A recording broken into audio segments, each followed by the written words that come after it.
الحمد لله نحمده ونستعينه ونستغفره ونعوذ بالله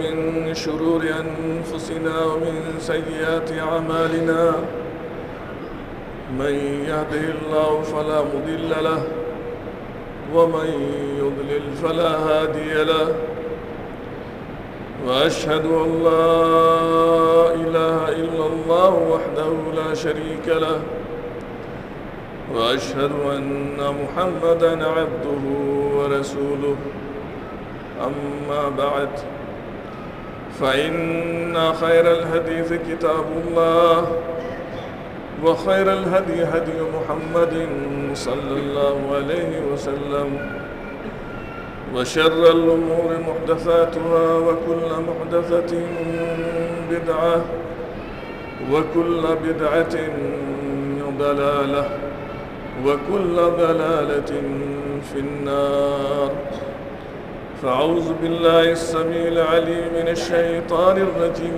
بسم الله الرحمن الرحيم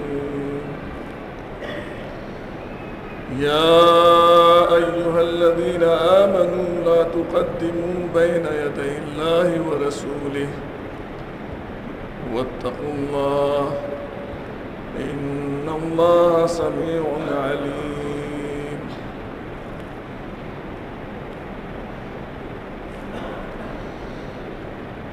اسلامی اور دینی بھائیوں، عزیز طلباء اور محترم اساتذہ کرام، ملت کی ماں اور بہنوں، پچھلے جمعہ کے خطبے میں سلسلہ کلام اس بات پر ختم ہوا تھا کہ امام شافعی رحمۃ اللہ علیہ اور فقہ کے ایک اور امام اسحاق ابن راہویہ رحمۃ اللہ علیہ، دونوں کے درمیان اللہ کے رسول صلی اللہ علیہ وسلم کی حدیث کے تعلق سے مختصر سا ایک مناظرہ ہوا، بحث و مباحثہ ہوا، لیکن امام شافعی رحمۃ اللہ علیہ نے اللہ کے رسول صلی اللہ علیہ وسلم کی حدیث کے مقابلے میں 5 عظیم ترین بزرگ ہستیاں جن کا تعلق طبقہ تابعین سے تھا، ان کی بات کو ٹھکرا دیا کہ اللہ کے رسول صلی اللہ علیہ وسلم کی سنت اور آپ کی حدیث کے مقابلے میں کسی کی بھی بات قابل قبول نہیں ہوگی، اور اتنے سخت اسلوب میں، سخت الفاظ میں تردید فرمائی کہ یہ عالم دین امام شافعی سے اتنے سخت اسلوب کی توقع نہیں کر سکتا تھا اور نہ ہم توقع کر سکتے تھے، اور اتنا کہا کہ اگر آپ کی جگہ میری مجلس میں کوئی اور شخص ہوتا تو یقیناً میں اپنی مجلس سے کان پکڑ کر اس کو باہر کر دیتا۔ کیوں؟ اس لیے کہ میں اللہ کے رسول صلی اللہ علیہ وسلم کی حدیث بیان کر رہا ہوں، اور آپ اللہ کے رسول کی حدیث کے مقابلے میں فلاں لوگوں کا قول پیش کرتے ہیں، تو اللہ کے رسول صلی اللہ علیہ وسلم کی حدیث کے مقابلے میں دوسرے کے قول کی کیا حیثیت ہو سکتی ہے؟ کوئی حیثیت نہیں۔ اس امام کی زندگی کے بہت سارے پہلو ہو سکتے تھے جس کے سلسلے میں گفتگو کی جانی چاہیے تھی، لیکن شاید آپ امام شافعی کا نام سنتے سنتے تھک گئے ہوں گے، اکتا گئے ہوں گے، اس لیے میری کوشش یہ ہے کہ شاید اس سلسلے کا یہ آخری خطبہ ہو۔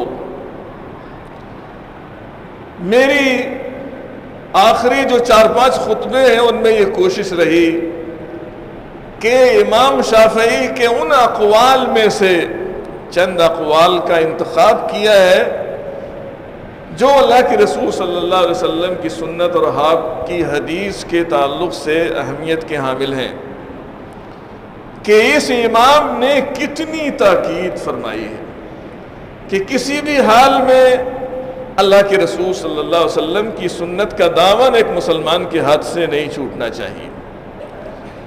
گویا کہ ساری زندگی اسی جد و جہد اور اسی کوشش میں صرف کر دی. اور اسی تعلق سے ایک اور قول امام شافعی کے تعلق سے ذکر کیا گیا ہے، وہ یہ ہے، محمد ابن عبد الرحمن جوہری کہتے ہیں کنت عند سفیان ابن عیینہ، کہ میں سفیان ابن عیینہ کے ساتھ تھا. سفیان ابن عیینہ یہ حدیث کے بہت بڑے عالم ہیں اور خصوصیت کے ساتھ امام شافعی رحمۃ اللہ علیہ کے استاذ گرامی بھی ہیں. کہتے ہیں سفیان ابن عیینہ کے پاس میں بیٹھا ہوا تھا، فقیل لہ لہا ہنا فتن، تو سفیان ابن عیینہ سے کہا گیا، ذکر کیا گیا کہ یہاں مکے میں ایک نوجوان ہے، اور نوجوان سے مراد امام شافعی. امام شافعی کو 15-16 سال کی عمر میں ان کے استاذ محترم نے فتویٰ دینے کی اجازت دے دی تھی. اللہ رب العزت نے اتنی کم عمر میں اتنی زیادہ صلاحیت اور لیاقت عطا فرمائی دین کی، لہذا امام شافعی کا تذکرہ اس بزرگ استاذ کی مجلس میں آیا. کہا کہ امام شافعی کا ذکر ہوتا ہے یہاں پر، لیکن اس نوجوان کا معاملہ کیا ہے، وہ کیا کہتا ہے، اس کا مشن کیا ہے؟ کہتے ہیں یقول علیکم بحدیث رسول اللہ صلی اللہ علیہ وسلم. وہ سارے لوگوں سے یہی بات کہتا ہے کہ تمہارے اوپر اللہ کے رسول صلی اللہ علیہ وسلم کی حدیث لازم ہے، اللہ کے رسول صلی اللہ علیہ وسلم کی سنت کی پیروی لازم ہے ہر حال میں. وَدَعُوا الرائے، اور حدیث کے مقابلے میں کسی دوسرے کی رائے، اس کا اجتہاد، اس کو ترک کر دو، اس کو چھوڑ دو. فقال سفیان ابن عیینہ نے یہ بات سن کر کہا جزا اللہ ھذا من فتن خیرا، کہ اللہ تعالیٰ اس نوجوان کی اس کوشش پر اس کو جزائے خیر عطا فرمائے. امام شافعی سے پہلے بڑے بڑے حدیث کے امام موجود تھے، بڑے بڑے علماء کرام موجود تھے، خود امام شافعی کے یہ استاذ گرامی ہیں بھی موجود ہیں، لیکن اللہ رب العزت بڑے بڑے کاموں کی سارے لوگوں کو توفیق نہیں دیا کرتا ہے. یہ امام شافعی کی قسمت تھی اور یہ مقام اور یہ مرتبہ تھا کہ اللہ رب العزت نے امام شافعی کو یہ توفیق عطا فرمائی کہ بڑے بڑے حدیث کے علماء کرام جو کارنامہ انجام نہیں دے سکے، وہ کارنامہ امام شافعی رحمۃ اللہ علیہ نے انجام دیا ہے. ایک نوجوان نے یہ کارنامہ انجام دیا ہے. اللہ تعالیٰ سے دعا کرتا ہوں کہ اللہ رب العزت ہمارے نوجوانوں کو بھی اس طرح کے کارنامے انجام دینے کی توفیق عطا فرمائے کہ جس ہمت، جس حوصلے کے ساتھ امام ابو حنیفہ رحمۃ اللہ علیہ کے ماننے والے کثرت سے موجود ہوں، امام مالک رحمۃ اللہ علیہ کے ماننے والے کثرت سے موجود ہوں، اور امام مالک رحمۃ اللہ علیہ کے ماننے والوں نے ایذا رسانیاں بھی پہنچائی ہو، اس امام کو ستایا بھی ہو، پریشان بھی کیا ہو ہر طرف سے کہ یہ شخص امام مالک رحمۃ اللہ علیہ کے سلسلے میں جو گفتگو کرتا ہے اس کو نہیں کرنی چاہیے. لیکن اس نوجوان نے کسی کی بات نہیں سنی، ساری تکلیفوں کو اٹھایا، برداشت کیا. کس لیے؟ تاکہ اللہ کے رسول صلی اللہ علیہ وسلم کی حدیث کی عظمت اور اس کا مقام اور اس کی حیثیت لوگوں کے دلوں میں بیٹھ جائے، لوگوں کے دلوں میں گھر کر جائے. یہ مشن تھا اس امام کا. اس نوجوان نے یہ کارنامہ انجام دیا ہے. اور آگے ایک اور قول ہے، قال عبد الملک ابن عبد الحمید الرقی الحافظ الفقیہ صاحب احمد، عبد الملک ابن عبد الحمید، یہ فقہ اور حدیث کے بڑے عالم ہیں، اور خصوصیت کے ساتھ امام احمد ابن حنبل کے خاص شاگرد ہیں۔ کہتے ہیں قال علی احمد ابن حنبل، امام احمد ابن حنبل نے مجھ سے کہا ہے، کیا کہا ہے؟ ما لک لا تنظر فی کتب الشافعی، کہا کہ تم کو کیا ہو گیا ہے، تم امام شافعی رحمۃ اللہ علیہ کی کتابوں میں غور و فکر کیوں نہیں کرتے ہو؟ ہمیشہ میرے ہی ساتھ رکھتے ہو، میری بات سنتے ہو، لیکن امام احمد ابن حنبل کہتے ہیں اپنے شاگرد خاص سے کہ تم امام شافعی کی کتابوں میں غور و فکر کیوں نہیں کرتے ہو، ان کی کتابوں کو کیوں نہیں پڑھتے ہو، کچھ وقت ان کتابوں کے لیے بھی نکالا کرو۔ وجہ کیا ہے؟ امام شافعی کی کتابوں کا مطالعہ کرنے کی امام احمد ابن حنبل نے ترغیب دلائی اپنے شاگردوں کو۔ وجہ کیا تھی؟ وجہ وہی تھی اتباع سنت رسول۔ کیا کہتے ہیں؟ فما من احد وضع الكتب منذ ظهرت اتبع للسنت من الشافعی، کہ جب سے کتابوں کا وجود ہوا ہے، جب سے لوگوں نے کتابیں لکھنا شروع کی ہیں، اس وقت سے لے کر جتنی رعایت امام شافعی نے اپنی کتابوں میں اللہ کے رسول صلی اللہ علیہ وسلم کی سنت کی ہے، اتنی کسی شخص نے نہیں کی۔ ہر مسئلے میں امام شافعی رحمۃ اللہ علیہ نے یہ کوشش کی ہے کہ اللہ کے رسول صلی اللہ علیہ وسلم کی سنت کی اتباع کی جائے، آپ کی سنت کی پیروی کی جائے۔ یہ قول حافظ ابن حجر نے اپنی مشہور کتاب توالی التاسیس میں ذکر کیا ہے کہ امام شافعی سے زیادہ متبع سنت رائٹر اور مؤلف امام احمد ابن حنبل کی نگاہ میں نہیں ہے، اس لیے انہوں نے اپنے شاگردوں کو یہ تلقین کی ہے کہ تم امام شافعی کی کتابوں میں غور و فکر کیا کرو، ان کا مطالعہ کیا کرو۔ اور امام شافعی کا اتباع رسول کا جو جذبہ ہے، آگے ایک اور قول ہے قال الحسین الکرابیسی، یہ امام شافعی کے شاگرد ہیں، ان کا تذکرہ کئی دفعہ آ چکا ہے۔ حسین کرابیسی کہتے ہیں کہ قال الشافعی ان عصبتم الحجة فی الطریق مطروحة فاحکوها عنی فإنی قائل بها، کہتے ہیں امام شافعی نے فرمایا ہے ان عصبتم الحجة فی الطریق مطروحة، اگر تمہیں قرآن اور حدیث کی کوئی دلیل راستے میں پڑی ہوئی مل جائے، کسی کاغذ کے ٹکڑے پر یا کسی اور چیز پر قرآن اور حدیث کی لکھی ہوئی کوئی دلیل تم کو مل جائے، کیا کرنا؟ کہتے ہیں فاحکوها عنی، میری جانب سے اس کو بیان کرنا، کہ میں قرآن حدیث کی اس حجت کو، اس دلیل کو، حدیث رسول کو جو کاغذ کے کسی پرزے پر کہیں لکھی ہوئی کسی کو مل گئی ہے، میں اس کو مانتا ہوں، اس کو تسلیم کرتا ہوں، میری جانب سے اس کو بیان کرنا۔ فإنی قائل بها، اور میں قرآن اور حدیث کی اس دلیل اور حجت کا قائل ہوں، معترف ہوں، اس پر عمل کرنے کے لیے تیار ہوں، میری زندگی میں نہیں، میرے دنیا سے چلے جانے کے بعد بھی قرآن اور حدیث کی کوئی دلیل، کوئی حجت کسی بھی انسان کو مل جائے، وہ میری جانب سے یہ بیان کرے کہ امام شافعی اس کو تسلیم کرتا ہے۔ اس کو کہتے ہیں اتباع کتاب و سنت، اتباع سنت رسول اس کو کہا جاتا ہے، کہ ہمارا دین، ہماری شریعت قرآن اور حدیث کی دلیل اور حجت کا نام دین اور شریعت ہے۔ لیکن افسوس ہوتا ہے کہ ہم جس ماحول میں جیتے ہیں، جس معاشرے میں زندگی گزار رہے ہیں، قرآن اور حدیث کی حجت کے سارے دروازے، اور افسوس کی بات یہ ہے جنہوں نے یہ سارے دروازے بند کیے ہیں ان کو علماء کرام کہا جاتا ہے۔ علماء کرام نے ہمارے اوپر قرآن اور حدیث کی حجت کے جتنے راستے ہو سکتے ہیں سارے بند کیے ہوئے ہیں، اور اتنا تعصب ہے، اگر کوئی شخص کسی مسئلے کی دلیل پوچھ لے کہ آپ نے یہ بات بیان کی ہے، اس کی قرآن سے دلیل کیا ہے، حدیث رسول سے دلیل کیا ہے اس مسئلے کی، تو فوراً سائل کی زبان بند کرنے کی کوشش کرتے ہیں، بلکہ اس کے اوپر فتویٰ لگا دیتے ہیں کہ شیطانی سوال کرتے ہو. یعنی کسی مسئلے کی دلیل اور حجت کسی سے پوچھ لینا، دریافت کر لینا، جاننے کی کوشش کرنا، یہ شیطانی عمل ہے.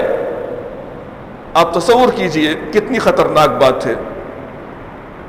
اگر ہم قرآن پڑھتے ہیں اور کچھ سمجھنے کی کوشش کرتے ہیں، قرآن میں کتنے ایسے مقامات ہیں اللہ رب العزت نے یہود سے، نصارہ سے، مشرکین سے اور جتنے بھی انسانیت کے طبقے ہو سکتے ہیں سارے لوگوں سے کہا ہے، اعلان کیا ہے قُلْ هَاتُوا بُرْهَانَكُمْ إِن كُنتُمْ صَادِقِينَ.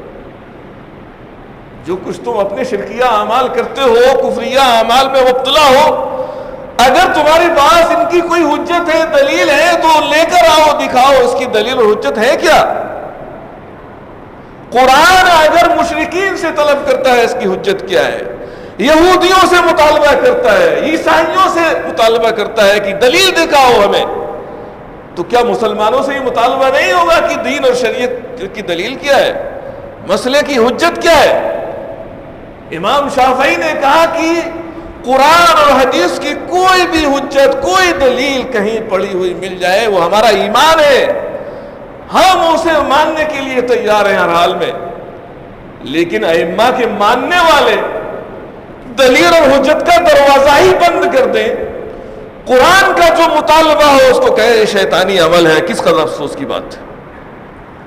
ہمارا دین، ہماری شریعت دلیل اور حجت کا نام ہے.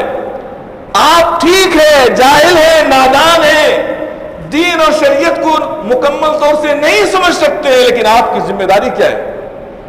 آپ اگر کسی سے کوئی مسئلہ پوچھنا چاہتے ہیں، آپ کی ذمہ داری یہ ہے آپ اس عالم سے کہیں کہ قرآن اور حدیث کے مطابق ہمیں اس مسئلے کا جواب ارشاد فرمائیے، ادب کے دائرے میں رہتے ہوئے، کہ آپ قرآن اور حدیث کی روشنی میں اس مسئلے کا حل بتلائیے، اس کی دلیل کے ساتھ ہم کو یہ فتویٰ دیجیے، اس میں کیا ہم کو کرنا ہوگا.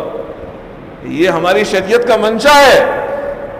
یہ آپ بتانے والے کی ذمہ داری ہو گئی کہ وہ آپ کو دھوکہ دے رہا ہے یا یہ کہ قرآن اور حدیث کے ساتھ کھلواڑ کر رہا ہے، مذاق کر رہا ہے، آپ کو دھوکہ دیتا ہے، صحیح مسئلہ بیان کرنے کی کوشش نہیں کرتا ہے، وہ مجرم ہوگا.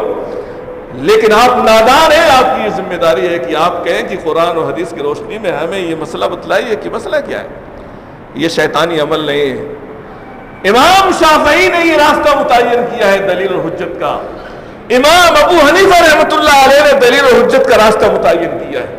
امام احمد ابن حنبل نے متعین کیا ہے.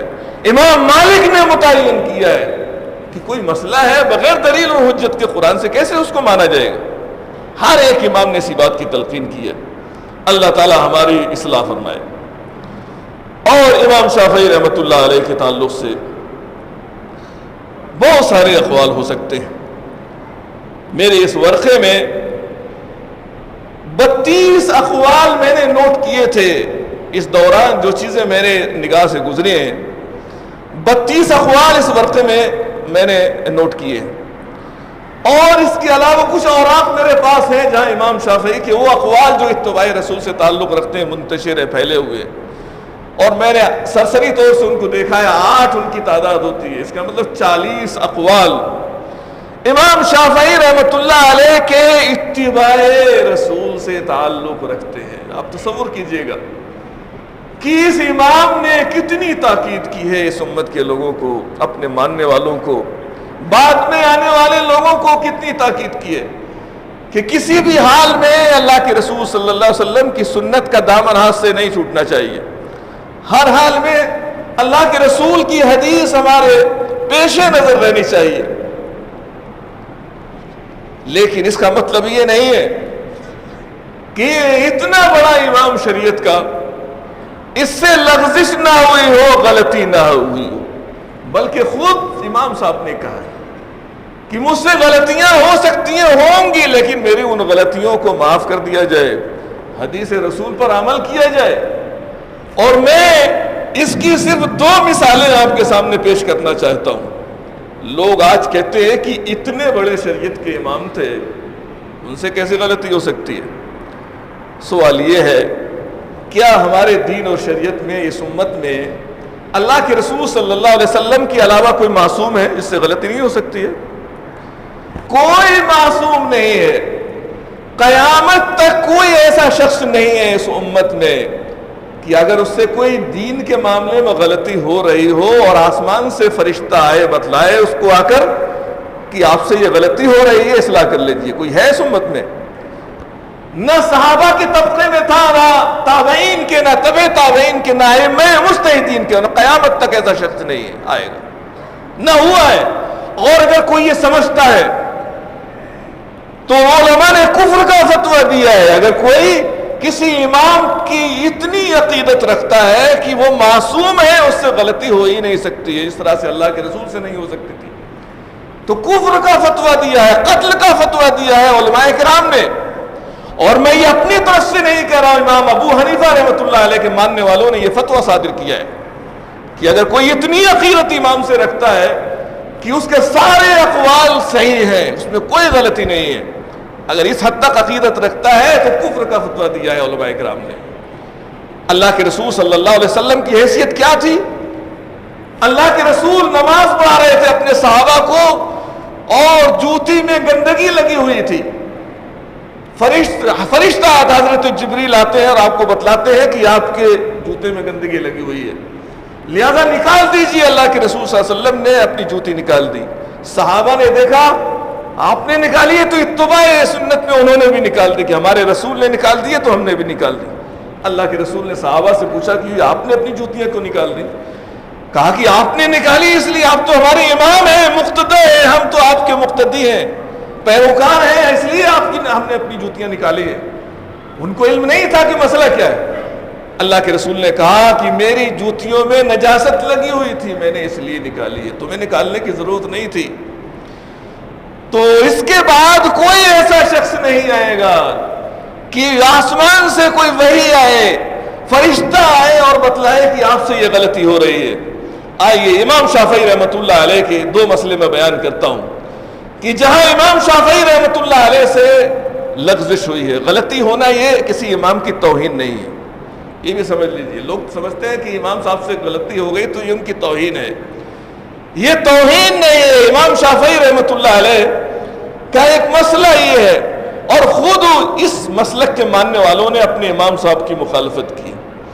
ایک مسئلہ شریعت کا ہمارے یہ ہے کہ کوئی شخص رمضان کے روزے کسی شرعی عذر کی وجہ سے نہیں رکھ سکا، بیمار ہو گیا، سفر پر چلا گیا، یا خواتین حیض میں مبتلا ہو گئی، روزے نہیں رکھ سکی، رمضان کے کچھ روزے عذر کی وجہ سے چھوٹ گئے.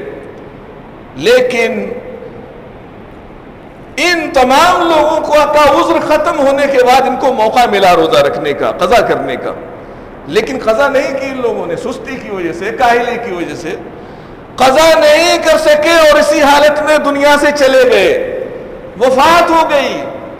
اب یہ کہ رمضان کے جو فرض روزے ان سے چھوٹ گئے ہیں، اس میت سے، اس مرنے والے سے، شریعت میں عائشہ رضی اللہ تعالیٰ عنہ کی روایت کہتی ہیں کہ ان رسول اللہ صلی اللہ علیہ وسلم قال من مات وعلیہ صیام صام عنہ ولیہ، کہ جس شخص کی موت ہو جائے، وفات ہو جائے، اس کے ذمہ روزے ہوں، فرض اور واجبی روزے ہوں، لہذا ان کی قضا کون کرے گا؟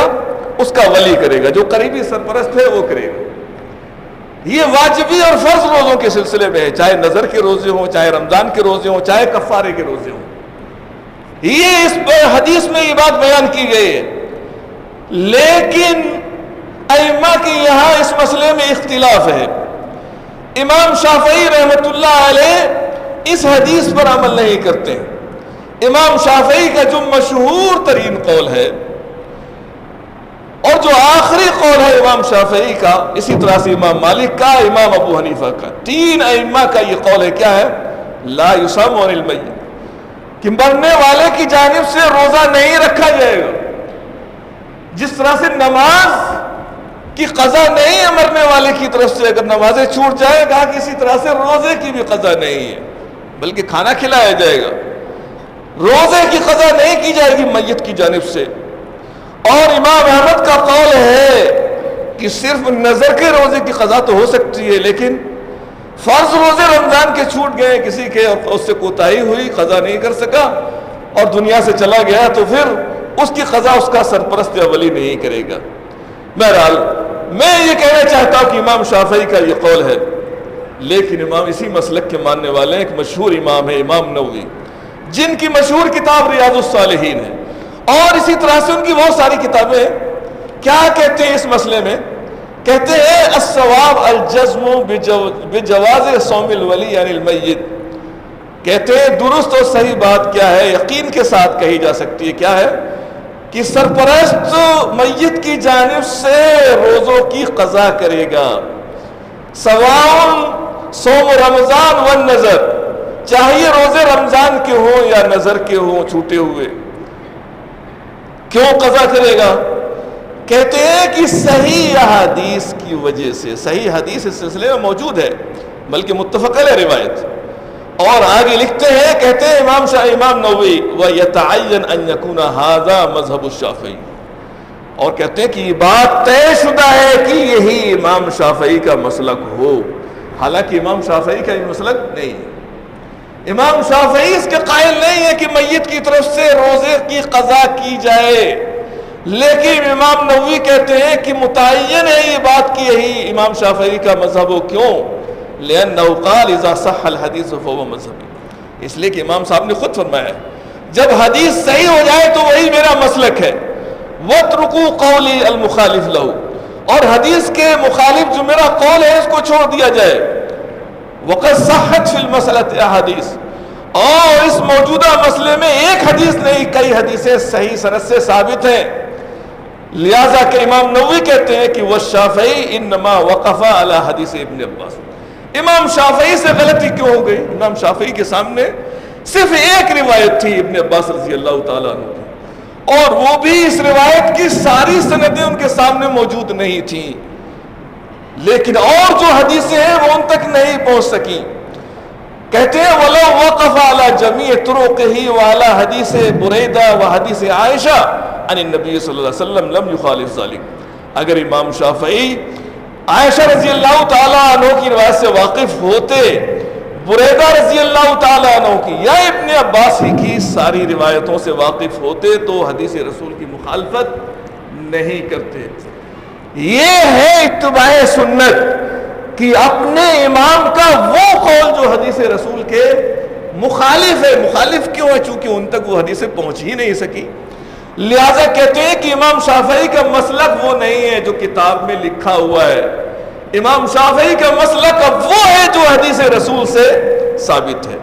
اور اسی تعلق سے ایک اور عالم دین ہے، قال الشیخ ابن باز انه عام وليس خاصا بالنظر، عبداللہ ابن عبدالعزیز ابن باز رحمۃ اللہ علیہ سعودی عرب کے مشہور مفتی ہیں، انہوں نے بھی یہی فتویٰ ذکر کیا ہے، جبکہ امام احمد ابن حنبل رحمۃ اللہ علیہ کا مسلک کیا ہے؟ نظر کا جو روزہ ہے اس کی قضا ہو سکتی ہے، لیکن باقی جو روزے ہیں ان کی قضا نہیں ہو سکتی ہے۔ لیکن امام احمد ابن حنبل کے خلاف فتویٰ ہے کس کا؟ ابن باز رحمۃ اللہ علیہ کا، کہ صحیح بات یہی ہے کہ چاہے نظر کا روزہ ہو چاہے رمضان کے روزے ہوں ان کی قضا کی جائے گی، سرپرست یا قریبی ولی ان کی قضا کرے گا۔ کیوں؟ اس لیے کہ اللہ کے رسول صلی اللہ علیہ وسلم کی صحیح حدیث سے ثابت ہے۔ دوسرا مسئلہ ہے اسی مسلک کا، مسئلہ ہے اللہ کے رسول صلی اللہ علیہ وسلم کے صحابی ہیں علی رضی اللہ تعالیٰ عنہ۔ علی رضی اللہ تعالیٰ عنہ سے روایت ہے، کہتے ہیں کہ ان رسول اللہ صلی اللہ علیہ وسلم نہا عن لبس المعصفر، اللہ کے رسول صلی اللہ علیہ وسلم نے عصفر گھاس سے رنگے ہوئے کپڑے سے منع فرمایا۔ دوسری روایت مسلم کی ہے، اس کے الفاظ ہیں نہانی ولا اقول نہک، کہ اللہ کے رسول نے مجھے منع فرمایا کہ اس گھاس سے رنگا ہوا کپڑا نہ پہنو، لیکن میں یہ نہیں کہتا ہوں کہ تم کو بھی منع فرمایا۔ یہ علی رضی اللہ تعالیٰ عنہ کا قول ہے۔ اس حدیث سے امام شافعی رحمۃ اللہ علیہ اور دیگر فقہائے کرام نے یہ دلیل اخذ کی ہے کہ یہ جو ممانعت ہے صرف علی کے لیے ہے، اس لیے کہ اللہ کے رسول نے علی کو منع فرمایا ہے، انہوں نے خود کہا بھی ہے کہ مجھے منع کیا ہے لیکن آپ لوگوں کے سلسلے میں نہیں کہتا ہوں کہ آپ کو منع ہے۔ امام شافعی کا مسلک یہ ہے کہ گویا کہ دوسرے لوگ عصفر گھاس سے رنگا ہوا کپڑا پہن سکتے ہیں، لیکن مسئلہ اس کے برعکس ہے کہ تمام لوگوں کے لیے، مردوں کے لیے خصوص کے ساتھ عصفر گھاس سے رنگے ہوئے کپڑے کی ممانعت آئی ہے۔ یہ جو ممانعت ہے حضرت علی کے ساتھ خاص نہیں ہے۔ اس کی دلیل کیا ہے؟ حدیث رسول ہے، عبداللہ ابن عامر ابن العاص کہتے ہیں رأى رسول اللہ صلی اللہ علیہ وسلم علیہ ثوبین معصفرین، اللہ کے رسول نے میرے جسم پر 2 عصفر گھاس سے رنگے ہوئے کپڑے دیکھے، کیا فرمایا؟ فقال هذه من ثياب الكفار فلا تلبس، یہ کفار کے کپڑے ہیں لہذا تم ان کو نہ پہنا کرو۔ اللہ کے رسول صلی اللہ علیہ وسلم نے عبداللہ ابن عامر ابن العاص کو منع فرما دیا، اور یہی ایک واقعہ نہیں ہے، اور بھی صحابہ کے ساتھ یہ واقعہ پیش آیا ہے۔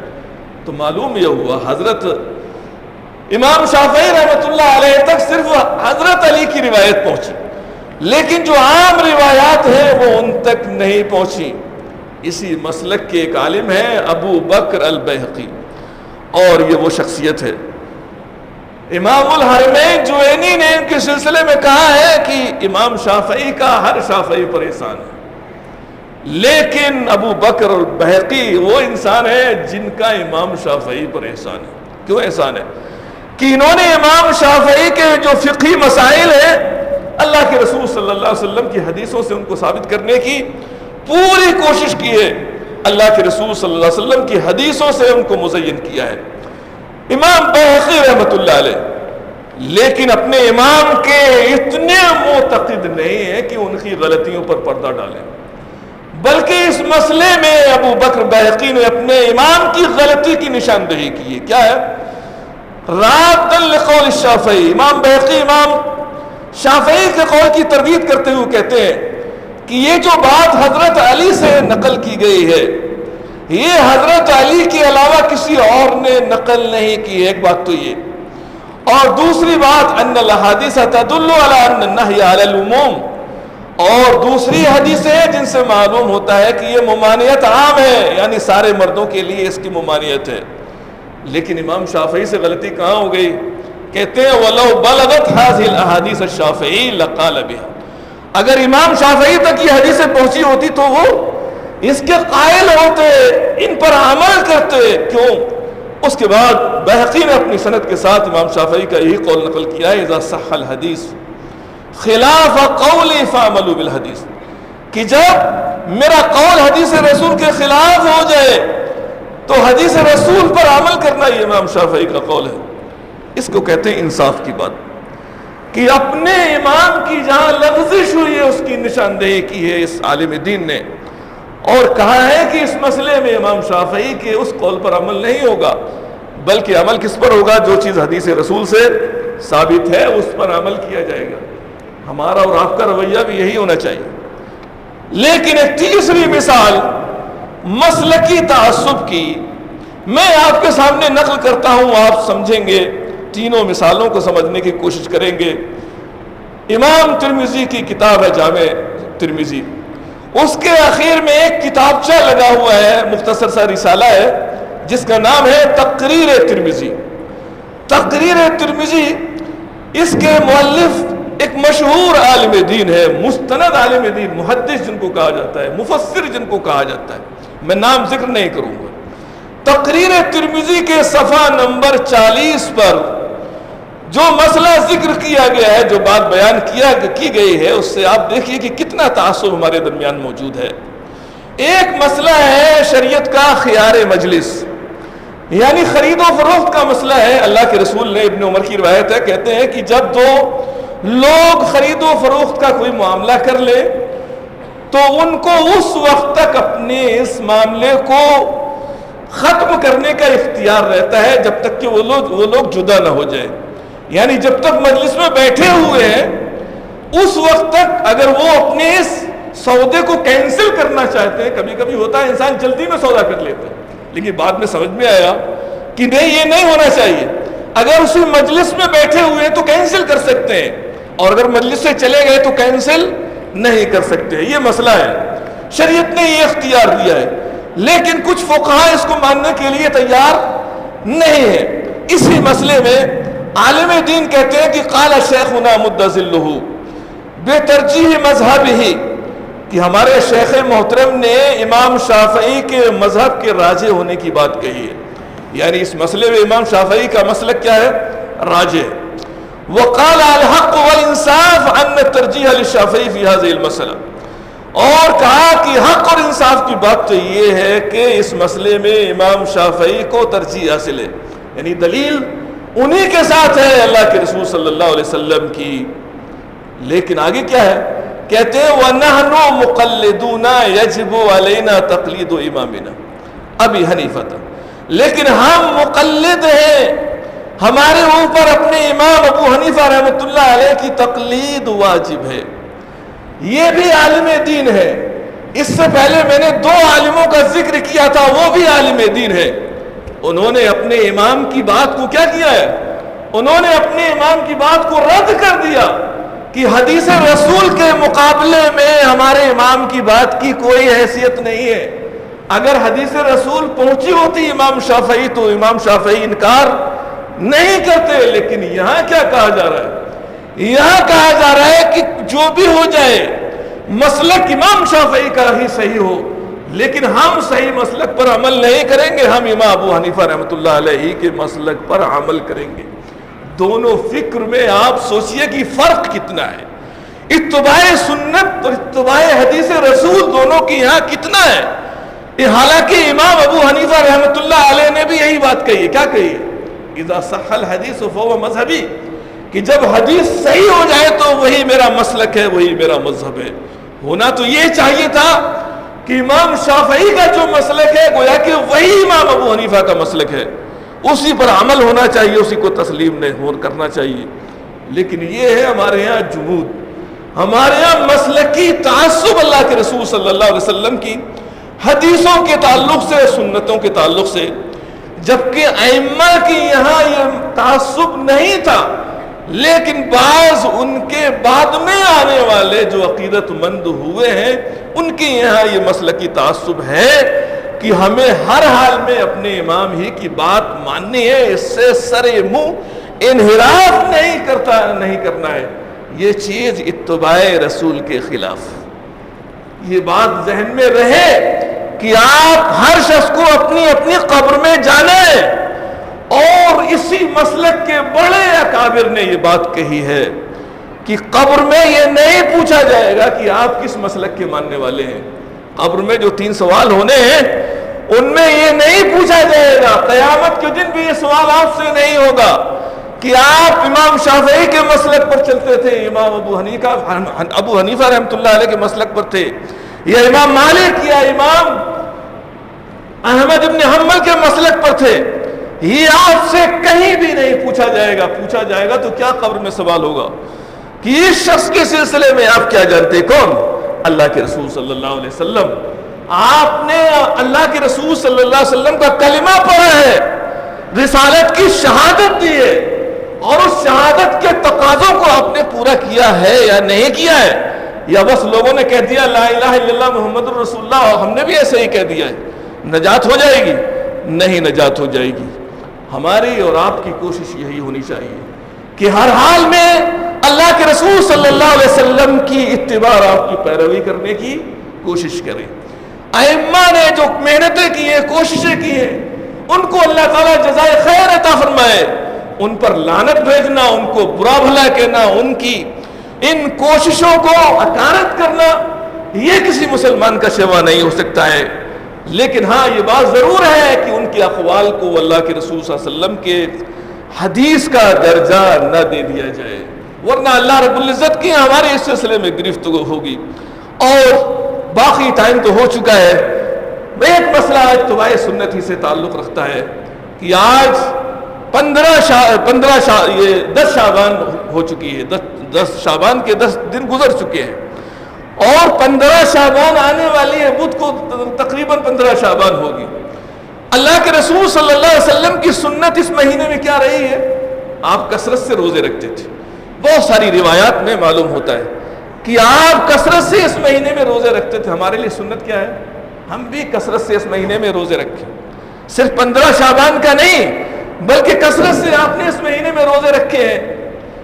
لیکن مسلمانوں نے اس مہینے میں بھی نہ جانے اپنی طرف سے کتنی چیزیں ایجاد کر رکھی ہیں.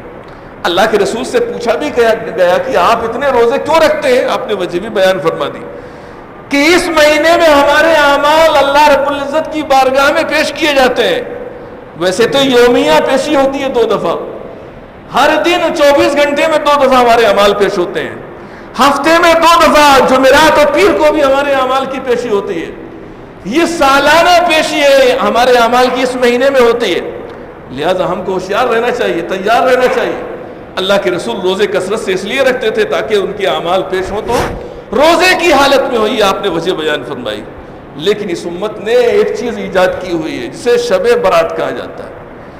میری سمجھ میں یہ شب برات نہیں آئی کہ یہ کہاں سے آئی. یہ بات آئی ہے مسلمانوں کے اندر جو ہے شب برات، یہ فارسی کی ترکیب ہے، فارسی کا لفظ ہے اور عربی میں اس کا ترجمہ پیش کیا گیا ہے لیلۃ البراء، برات کی رات ہے.